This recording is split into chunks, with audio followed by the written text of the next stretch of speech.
Welcome all of you. Let's start NCERT class 9, Maths chapter 11, Surface areas and volume, exercise 11.1, question number 5. इसमें दिया है what length of tarpaulin 3 meter wide will be required to make conical tent of height 8 meter and base radius 6 meter. Assume that the extra length of material that will be required for stitching, margins and wastage in cutting is approximately 20 centimetre और हमको पाई की value दी है 3.14. ठीक है, तो पहले हम question समझ लेंगे. हमें उन्हें पूछा है what length of tarpaulin 3 metre wide, यानी टारपोलिन तरह कपड़ा होता है, उसकी जो विड्थ है यानी कि वाइड यानी कि ब्रेथ चौड़ाई जो है वो 3 मीटर की है. उसकी लेंथ कितनी होगी, किस चीज़ के लिए, will be required to make conical tent of height. ठीक है, हमें एक कोनिकल टेंट बनाना है इस तरीके से और इसके लिए हमें टारपोलिन से बनाना है इसको हमें. तो इसकी जो हाइट है वो दी गई हमें 8 मीटर और इस बेस का जो रेडियस है वो दिया गया हमें 6 मीटर. तो इसमें कपड़ा कितना लगेगा, तो कपड़ा कितना लगेगा, उस कपड़े की उन्होंने चौड़ाई तो दी है लेकिन लंबाई में कितना लगेगा. अब जब कपड़े से हम बनाएंगे स्टैंड को तो बेस तो नहीं बनाएंगे हम, उसका कर्व सरफेस एरिया हमको लगेगा, लेकिन उसका ये बोलना है कि कपड़ा जो जब बनता है तो थोड़ा कटता भी है ना और थोड़ा फेंकने में भी जाता है. एक्स्ट्रा कपड़ा जो बचने वाला है 20 सेंटीमीटर है. हम पहले इसका एरिया निकाल लेंगे. इसका एरिया कपड़े के एरिया के बराबर होगा और कपड़े की जो भी लेंथ हमको मिलेगी हमें उसमें 20 सेंटीमीटर एक्स्ट्रा ऐड कर देना है. तो सबसे पहले समझ लो, जो भी कपड़े का एरिया होगा वही इसका कर्व सरफेस एरिया होगा, यही हमें निकालना है. तो देखिए हमें दिया उसने ब्रेथ ऑफ व्हाट, टारपोलिन, वो है 3 मीटर. एक बात हमको दी गई है. उसके बाद में हमको उसने दिया है हाइट ऑफ कोनिकल टेंट, तो हम लिखेंगे हाइट ऑफ कोन, शॉर्टकट में लिखूँगा उसको मैं, वो है 8 मीटर.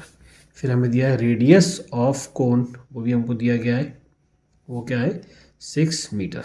ठीक, अब हमें निकालना है इसका कर्व सरफेस एरिया. तो कर्व सरफेस एरिया ऑफ कोन का जो फॉर्मूला है वो होता है पाई आर एल. एल तो हमारे पास में है नहीं, तो एल का फॉर्मूला क्या होता है, एल होता है, एल एक तरीके का हाइपोटेन्यूज है. अगर आप इसको ट्रायंगल समझते हैं तो, और ट्रायंगल बनता ही है वो यहाँ पर इस तरीके से. तो ये हमारा एच है, ये हमारा आर, ये हमारा एल है. तो L square is equals to H square is equals to R square. तो डायरेक्टली एल का जो फॉर्मूला बनेगा वो बनेगा under root H square plus R square. तो एच कितना है हमारे पास में, एच हमारे पास में है 8 मीटर, उसका स्क्वायर, और आर है हमारे पास 6, उसका स्क्वायर. 8 का स्क्वायर तो 64, इसका तो 36, दोनों को ऐड करेंगे हो जाएगा 100, और 100 जो स्क्वायर होता है वो होता है 10 का. तो 10 मीटर आ गई हमारी लेंथ. अभी हमें एक चीज़ मिल चुकी है. अब आएंगे हम सेकेंड चीज़ की तरफ. हमें बोला कि कपड़े का एरिया टेंट के एरिया के बराबर ही होगा, ये तो हमें दिखाना साबित करके. तो हम लिखेंगे area of tarpaulin is equals to curve surface area of cone. देखिए जब इनके एरिया बराबर होंगे ना, इनके फॉर्मूले भी बराबर होंगे. अब टारपोलिन रेक्टेंगल शेप में कपड़ा रहेगा, फॉर्मूला है उसका length into breadth, C S C का फॉर्मूला है पाई आर एल. लेंथ हमको निकालना है, ये एल अलग अलग है, याद रखना. ये लेंथ ऑफ टारपोलिन है और ये एल मतलब स्लांट हाइट है इसकी, और ब्रेथ है इसकी 3 मीटर.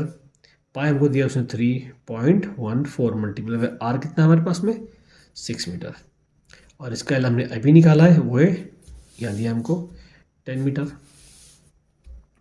लिख लेंगे इसको हम. तो अब एल निकाला तो ये डिवाइड में यहाँ पर आ जाएगा. तो L is equals to 3.14 multiply by 6 into 10 upon में 3. एक काम कीजिएगा, देखिए यहाँ पर 0 ना, तो ये 0 कटने वाला है. हम क्या करेंगे, इस एक पॉइंट को शिफ्ट करके यहाँ लगा देंगे और उसके बदले 0 यहाँ बढ़ा देंगे. ये 0 से 0 कट जाएगा, 3 1 जा 3 2 जा. तो अब मेरा आंसर क्या है 31.4 इंटू 2, तो 2 4 जा 8 पॉइंट, जैसे जहाँ की जहाँ 2 1 जा 2 और 2 3 जा 6. तो ये आएगी लेंथ ऑफ टारपोलिन. इतने कपड़े का तो बनेगा, लेकिन कुछ कपड़ा वेस्ट भी गया है ना, वो तुमको ऐड करना है। तो वेस्ट कितना गया, 20 सेंटीमीटर गया है अप्रॉक्सीमेट। तो 20 सेंटीमीटर को हम मीटर में करेंगे, डिवाइड बाय 100 करके। तो अभी मीटर में आ गया है, 0 0 कट, 1 0 का पॉइंट आएगा, तो 0.2 मीटर। तो इसको ऐड कर दो, 62.8 प्लस 0.2, 0 पॉइंट जहाँ की वहाँ 1 3 और 6।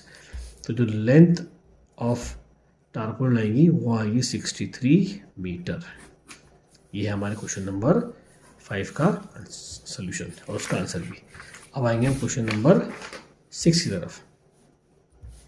The slant height of base diameter of a conical tomb are 25 metre and 14 metre respectively. Okay, तो ये है हमारा कौन, हमें क्या दिया है, स्लांट हाइट यानी कि एल कितना है 25 मीटर, डायमीटर ये पूरा का पूरा हो, पूरा का पूरा है 14 मीटर। तो उसका आधा कितना होगा फिर रेडियस, वो होगा 7 metre. Find the cost of white washing its curve surface at the rate of ₹210 per 100 metre square. याद रखना 100 मीटर स्क्वायर का रेट है। तो क्या करो, सबसे पहले तो गिवन लिख लेंगे हम। एल हमको दिया गया कितना 25 मीटर, डी डायमीटर को दिया है 14 मीटर, देयरफॉर आर हमारा कितना होगा फिर 7 मीटर, है ना। अब इतना बताने की जरूरत नहीं बार बार, ये उसका आधा होता है। अब हमको उसने क्या दिया है, फाइंड द कॉस्ट। ओके, हमको उसने रेट दिया है, रेट हमारे पास में है ₹210 पर 100 मीटर स्क्वायर। तो क्या करो, उसको हम पर मीटर निकाल लेते हैं हम। तो 210 अपॉन 100, 0 0 कट, ये 0 का तो पॉइंट आया, तो हम लिख सकते हैं ₹2.1 पर मीटर स्क्वायर। ये मैंने क्यों किया है, क्योंकि हम मीटर स्क्वायर में हमारा एरिया आएगा ना, उससे मल्टीप्लाई करने में आसानी होगी। इट्स कर्व सर्फेस दे रहे, ठीक है। हमें इसको 10 को पेंट करना है, इसी कोन को, तो उसके आसपास ही करेंगे ना, ज़मीन पर थोड़ी करेंगे हम। तो हम निकालेंगे सबसे पहले उसका कर्व सरफेस एरिया। तो CSA ऑफ कोन, उसका फॉर्मूला है πRL। हमारे पास R भी है और L भी है। पाई के बारे में कुछ दिया इसने, कुछ नहीं दिया, तो आप इसको 22/7 लिख सकते हैं। R है 7 और L हमारे पास है 25। 7 7 कट जाएगा। क्या कीजिए, देखिए इसको 2, इसको ना 11 × 2 कीजिए इंटू 25। 25 2 सा होगा 50 इंटू 11, 11 से मल्टीप्लाई करके आपको बताए 50, 50 का प्लस करना है तो 550 आएगा, 550 मीटर स्क्वायर। ये है हमारा कर्व सरफेस एरिया। रेट हमने क्या निकाला है 2.1 पर मीटर स्क्वायर, एक्चुअली था 100 मीटर का, हमने इसको कन्वर्ट कर लिया है। तो अब निकालेंगे हम कॉस्ट ऑफ वाइट वॉशिंग। तो वो आएगा CSA मल्टीप्लाई बाय पर मीटर स्क्वायर, रुपीज़ पर मीटर। तो CSA कितना है 550 मल्टीप्लाई बाय रुपीज़ पर मीटर 2.1 हमने निकाला है, ठीक है। तो पॉइंट जाएगा तो अपन में एक 0 आएगा, ये 0 से ये 0 कट जाएगा। अब हमें 55 को 21 से मल्टीप्लाई करना, तो सेम टिक कर 50 11 से कटेगा, 11 × 5 × 21, 5 2 ज़ा 5 1 ज़ा 5, 5 2 ज़ा 10 मल्टीप्लाई बाय 11। 105 को 11 से मल्टीप्लाई करना है, तो 105 को 2 बार लिखो, एक बार जैसा लिखा वैसा, एक बार लेफ्ट साइड में शिफ्ट करके ऐड कर दो 5511। तो हमारा आंसर आएगा ₹1155। ये आएगा उसका कॉस्ट वाइट वॉशिंग का, ठीक। अब आइए क्वेश्चन नंबर 7 की तरफ। A jokers cap is in the form of right circular cone. ये ऐसी कैप है, ये शेप, ये वाली, ऑफ बेस रेडियस 7 सेंटीमीटर। ये जो आर है हमारा, ये 7 सेंटीमीटर है। हाइट 24, ये जो हाइट है हमारी वो है 24 centimetre. Find the area of the sheet required to make 10 such caps, ठीक है। तो कोई बड़ी बात नहीं है। तो जब कैप बनेगी तो नीचे तो नहीं बनेगी, क्योंकि कैप अंदर से खुली होती है, हॉलो होती है ताकि पहनने में आसानी हो। तो सिर्फ कर्व सरफेस एरिया लगेगा, उसके लिए हमको उसका एल भी लगने वाला है आगे चल के। पहले लिखेंगे हम कि आर ऑफ कोन कितना है 7 सेंटीमीटर, और हाइट ऑफ कोन वो है हमारे पास में 24 सेंटीमीटर। हमको एल लगने वाला है, उसको निकालेंगे बाद में। सी एस ए का जो फॉर्मूला होता है वो होता है पाई आर एल। तो अब एल निकाल लेते हैं हम। L is equals to under root H का स्क्वायर प्लस आर का स्क्वायर। एच कितना है हमारे पास में 24 का स्क्वायर प्लस आर है 7 का स्क्वायर। 24 का स्क्वायर होता है 576, आर का स्क्वायर होता है 49।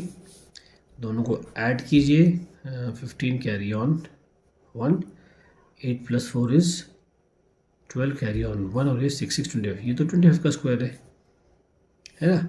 तो हमारा एल कितना आ गया 25 सेंटीमीटर। अब हमें क्या चाहिए, हमें निकालना है कर्व सरफेस एरिया। पहले हम निकालेंगे एक कैप का, तो C S A of 1 cap, एक को निकल के आएगी कौन शेप वाली, तो पाई आर एल निकाल लो। पाई के मैंने कुछ दिया है नहीं, तो 22/7 हम ले सकते हैं। आर कितना है 7, एल कितना है 25, 7 7 कट। हम देखिए अब इस नंबर को देखिए, और इसके पहले हमने कैलकुलेशन किया था इसी क्वेश्चन में, यहाँ पर दिख रहा है आपको 22 × 25। इसको कट करके हमारा आंसर कितना है 550। ये मीटर में सही सेंटीमीटर में, नंबर तो ये ना, तो हम ये आंसर लिख देंगे यहाँ पर 550 सेंटीमीटर स्क्वायर। एक कैप का है, हमें 10 का निकालना है, तो लिख लो C S A of 10 caps.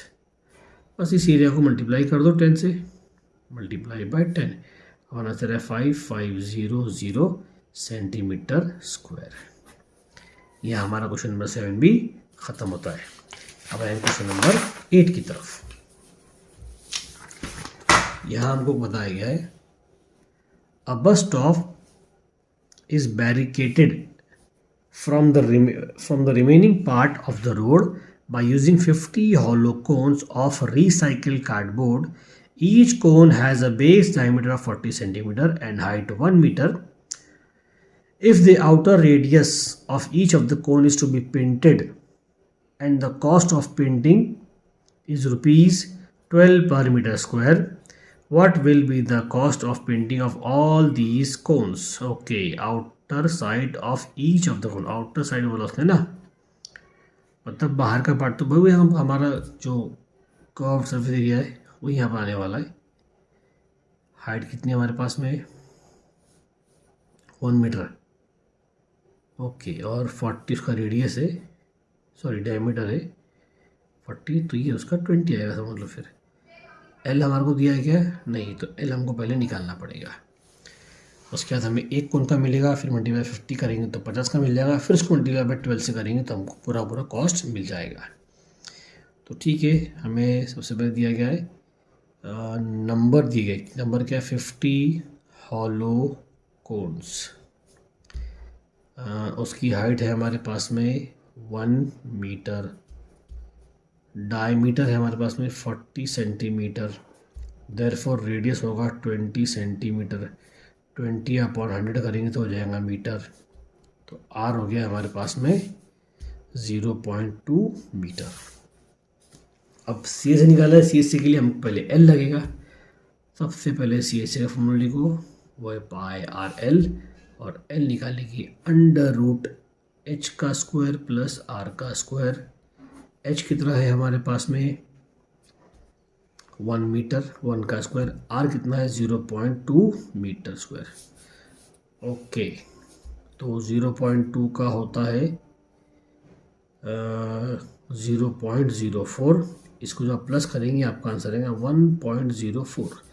अब देखिए मैं रीड करना भूल गया था, पाई की वैल्यू 3.14 दी गई है, और अगर अंडर रूट 1.04 आया तो उसको आप 1.02 लेंगे। ठीक है, तो मैं इसको लूँगा 1.02, लेकिन ये मैं कब लूँगा, मैं भी आगे लूँगा इसको। नीचे आते हम निकालेंगे पहले कर्व सरफेस एरिया ऑफ 1 कोन। पहले हम एक कोन का निकालेंगे, पाई आर एल, पाई लेंगे हम 3.14 जैसे हमको बोला गया है, आर है हमारे पास में 0.2 मल्टीप्लाई बाय एल हमें निकाला है अभी कितना 1.04, तो क्या लेंगे उसको 1.02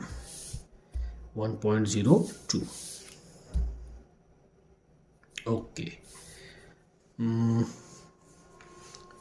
तो इसको ऐसे ही रहने दो, हम क्या करते हैं, ये हमारा कब सभी रह जाएगा सेंटीमीटर स्क्वायर में, है ना, सॉरी मीटर स्क्वायर में आएगा। हम क्या करते हैं, हम निकालेंगे CSA ऑफ कितने कोण थे वो 50 कोन्स, डायरेक्ट करो सी उसको।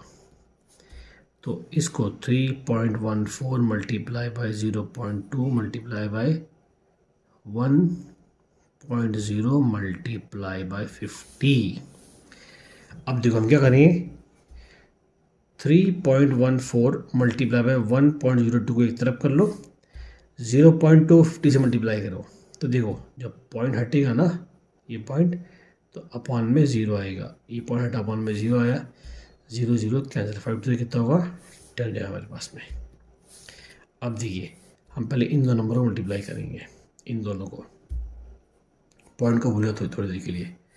तो 314 मल्टीप्लाई बाय 102, 2 4 ज़ा 8, 2 1 ज़ा 2, 2 3 ज़ा 6, प्लस 0 से करो सारे नंबर 0 आएंगे, 2 बार प्लस, 1 4 ज़ा 4, 1 1 ज़ा 1, 1 3 ज़ा 3, तो 8 2 10 के 1 2 और ये 3, तो 3 2 0 2 8, ये इन दोनों का मल्टीप्लाई है, ये 10 लगा देंगे तो 0 आ जाएगा। कितने पॉइंट है 1 2 3 4, तो यहाँ से 1 2 3 4, तो हमारा आंसर आएगा 32.028 मीटर स्क्वायर। ये है 50 कोन्स का एरिया, है ना। अब हमें क्या निकालना है, हमें बताना है कि इसका कॉस्ट कितना है, कॉस्ट ऑफ पेंटिंग, और कॉस्ट का रेट कितना है हमारे पास में, देखो यहाँ दिया था, यहाँ रेट लिखेंगे हम, रेट हमारे पास में ₹12 पर मीटर स्क्वायर, ठीक है। तो हम निकालेंगे कॉस्ट ऑफ 50 कोन्स, क्या करने के लिए, पेंट करने के लिए, cost of paints of 50 cones, ऐसा लिखेंगे इसको, ठीक।